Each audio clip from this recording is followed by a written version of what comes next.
अच्छे लोगों के बच्चे बुरे निकल जाते हैं। कंस के पिताजी महाराजा उग्रसेन बहुत महात्मा थे। उनको क्या पता कि उनका बेटा कंस महादुष्ट होगा। पहले तो वो उतना दुष्ट नहीं था, लेकिन स्वार्थ के कारण दुष्ट हो गया। अपनी बहन बहनोई देवकी और वसुदेव को विवाह के बाद स्वयं रथ हाँक रहा था, लेकर विदा करने जा रहा था। लेकिन जैसे ही उसे मालूम हुआ कि जिस बहन को इतने प्यार से तुम ब्याह कर पहुंचाने जा रहा है, उसी के 8वें पुत्र द्वारा तू मारा जाएगा, और उसके बाद उसका अत्याचार शुरू हुआ।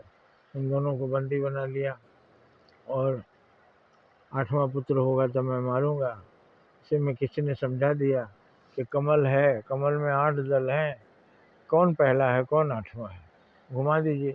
कोई कोई भी पहला होता है, कोई भी 8वां हो सकता है। ऐसा नारद जी ने उसका बुद्धि घुमा दिया, इसलिए वो पहले बच्चे से ही मारना शुरू कर दिया।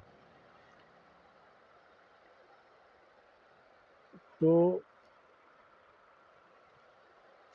पिता को जेल में डाल देने वाला, बहनोई और बहन को भी जेल में डाल दिया।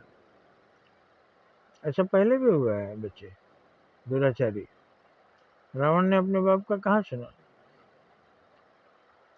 उत्तम कुल में पैदा हुआ था, पुलस्त्य ऋषि का नाती था।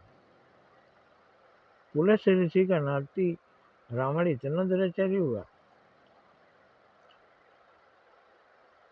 एक शिक्षक के बेटे बहुत बड़ा गुंडा हुए,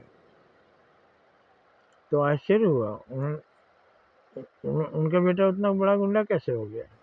तो उनका बेटा उनका कभी सुना ही नहीं। तरह से बहुत से अच्छे लोगों के बेटे, पुलिस वाला जो गुनाहगारों को रोकता है उनका बेटा ही गुंडा हो जाता है। टीचर जो हजारों को शिक्षा देते हैं उनका बेटा ही बदमाश निकल गया। उसने कभी अपने बाप के ज्ञान को लिया नहीं। और आश्चर्य होता है जब वे बच्चे, हमारे यहाँ श्रवण कुमार हुए, गणेश जी हुए, जो माता पिता की परिक्रमा किए। गणेश जी तो दोनों की, एक बार माँ बाप से लड़े थे, सिर कटवा लिए थे। सिर नहीं काटा था शंकर भगवान ने। जो माँ बाप से लड़ता है उसको सिर कटा बोला जाता है।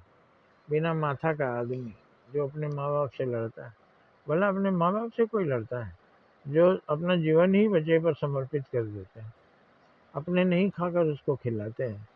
वो बच्चा अपने माँ बाप से लड़ता है तो इतना बड़ा अभागा लड़का कौन होगा। अब वो लड़ता है तो उसका अपना तर्क होगा।